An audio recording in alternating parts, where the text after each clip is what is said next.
इंदिरा गांधी भारत के पहले प्रधानमंत्री जवाहरलाल नेहरू की बेटी, भारतीय राजनीति में एक बहुत बड़ी हस्ती थी।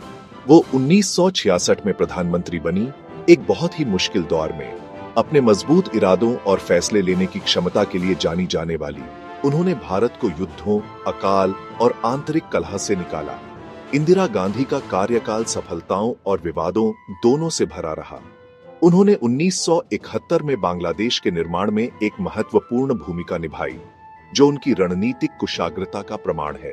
हालांकि 1975 से 1977 तक आपातकाल लगाने का उनका फैसला, जिससे नागरिक स्वतंत्रताएं निलंबित हो गईं, भारत के लोकतांत्रिक इतिहास का एक काला अध्याय बना हुआ है।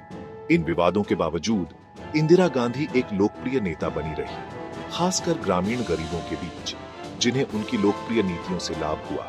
जनता से जुड़ने की उनकी क्षमता, उनके करिश्मे के साथ ने भारतीय राजनीति में एक मजबूत शक्ति के रूप में उनकी स्थिति को मजबूत किया। हालांकि 1984 की घटनाओं ने उनकी विरासत पर एक लंबी छाया डाली, जिससे भारत के सामाजिक और राजनीतिक ताने बाने पर एक अमिट छाप छूट गई। इंदिरा गांधी की राजनीतिक यात्रा जीत और उथल पुथल दोनों से भरी रही, जो खुद भारत की जटिलताओं को दर्शाती है। उन्होंने शीत युद्ध के दौरान भारत के गुटनिरपेक्ष रुख पर जोर देते हुए वैश्विक मंच पर कुशलता से काम किया।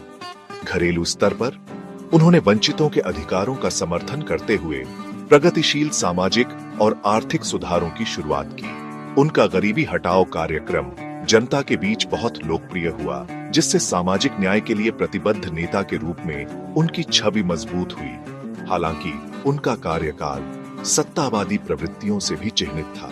आपातकाल की अवधि हालांकि संक्षिप्त थी, लेकिन उसमें असहमति का दमन और नागरिक स्वतंत्रताओं में कटौती देखी गई। इन विरोधाभासों के बावजूद इंदिरा गांधी एक करिश्माई और रहस्यमय शख्सियत बनी रहीं। उनकी विरासत भारतीय इतिहास के इतिहास में अंकित है। हालांकि 1984 की घटनाओं ने उनकी विरासत को हमेशा के लिए धूमिल कर दिया, जिससे भारत के धर्मनिरपेक्ष लोकतंत्र की नाजुकता उजागर हुई। 1984 की त्रासदी के बीज पंजाब में बढ़ते तनाव में बोए गए थे। एक स्वतंत्र खालिस्तान की मांगों से प्रेरित सिख अलगाववाद ने इंदिरा गांधी की सरकार के लिए एक बड़ी चुनौती पेश की। यह आंदोलन शुरू में शांतिपूर्ण होते हुए धीरे धीरे उग्रवादी गुटों के उदय का गवाह बना, जो सशस्त्र संघर्ष की वकालत करते थे। अमृतसर में स्वर्ण मंदिर, सिख धर्म का सबसे पवित्र तीर्थ स्थल, इस बढ़ती अशांति का केंद्र बिंदु बन गया। जरनैल सिंह भिंडरांवाले के नेतृत्व में उग्रवादियों द्वारा स्वर्ण मंदिर परिसर के भीतर अपनी स्थिति मजबूत करने के साथ स्थिति तेजी से अस्थिर होती गई। इंदिरा गांधी को एक मुश्किल दुविधा का सामना करना पड़ा, जो राष्ट्रीय एकता को बनाए रखने और धार्मिक संवेदनशीलताओं का सम्मान करने के बीच फंसी हुई थी। स्वर्ण मंदिर के अंदर एक सैन्य अभियान को अधिकृत करने का उनका निर्णय, जिसका कोडनेम ऑपरेशन ब्लू स्टार था, दूरगामी परिणाम भुगतने पड़े, जिससे पंजाब में उथल पुथल मच गई और एक राष्ट्रीय त्रासदी का मंच तैयार हो गया। जून 1984 में इंदिरा गांधी ने ऑपरेशन ब्लू स्टार शुरू करने का दुर्भाग्यपूर्ण फैसला लिया। भारतीय सेना ने उग्रवादियों को बाहर निकालने और पवित्र मंदिर पर नियंत्रण हासिल करने के उद्देश्य से स्वर्ण मंदिर परिसर पर धावा बोल दिया। यह ऑपरेशन सैन्य रूप से सफल होते हुए मंदिर परिसर को काफी नुकसान और व्यापक क्षति पहुंचा। सिख धर्म के सबसे पवित्र मंदिर में सेना के प्रवेश करने का दृश्य दुनिया भर में सिख समुदाय को गहराई से आहत करता है। ऑपरेशन ब्लू स्टार की व्यापक रूप से एक कठोर प्रतिक्रिया के रूप में निंदा की गई, जिससे सिख आबादी का एक बड़ा हिस्सा अलग थलग पड़ गया।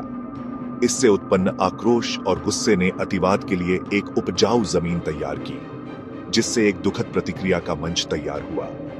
इस ऑपरेशन के परिणाम जल्द ही पूरे भारत में गूंजेंगे, जिसकी परिणति इंदिरा गांधी की हत्या और उसके बाद हुए भयानक सिख विरोधी दंगों में हुई। भाग 5, हत्या, सदमे में एक राष्ट्र। 31 अक्टूबर 1984 को भारत शोक और अविश्वास में डूब गया। लगभग 2 दशकों तक भारतीय राजनीति पर हावी रहीं। प्रधानमंत्री इंदिरा गांधी की उनके ही सिख अंगरक्षकों ने हत्या कर दी थी। इस हत्याकांड ने पूरे देश में सदमे की लहर दौड़ा दी। लोगों को यह समझने में कठिनाई हुई कि कैसे प्रधानमंत्री, एक महान शख्सियत जिसने भारत का कई संकटों से नेतृत्व किया था, को इतने क्रूर तरीके से गोली मार दी जा सकती है। यह हत्या ऑपरेशन ब्लू स्टार से उत्पन्न क्रोध और आक्रोश का प्रत्यक्ष परिणाम थी। हत्या को अंजाम देने वाले दो अंगरक्षक बेअंत सिंह और सतवंत सिंह बदला लेने की इच्छा से प्रेरित थे। उनके कार्य हिंसा के बढ़ते चक्र का एक दुखद प्रकटीकरण थे। इंदिरा गांधी की मृत्यु ने एक युग का अंत किया। इसने स्वतंत्र भारत के इतिहास के सबसे काले अध्यायों में से एक की शुरुआत को भी चिह्नित किया। इंदिरा गांधी की हत्या ने पूरे भारत में, खासकर राजधानी दिल्ली में, सिख विरोधी हिंसा की लहर फैला दी। गुस्से, अफवाहों और बदला लेने की प्यास से प्रेरित होकर भीड़ ने सिखों और उनकी संपत्तियों को निशाना बनाकर उत्पात मचाया। अगले 3 दिनों में दिल्ली ने अकल्पनीय डरावनी घटनाएं देखी। सिखों को उनके घरों और व्यवसायों से बाहर घसीटा गया, बेरहमी से हत्या कर दी गई और जिंदा जला दिया गया। महिलाएं विधवा हो गईं, बच्चे अनाथ हो गए और पूरे समुदाय तबाह हो गए।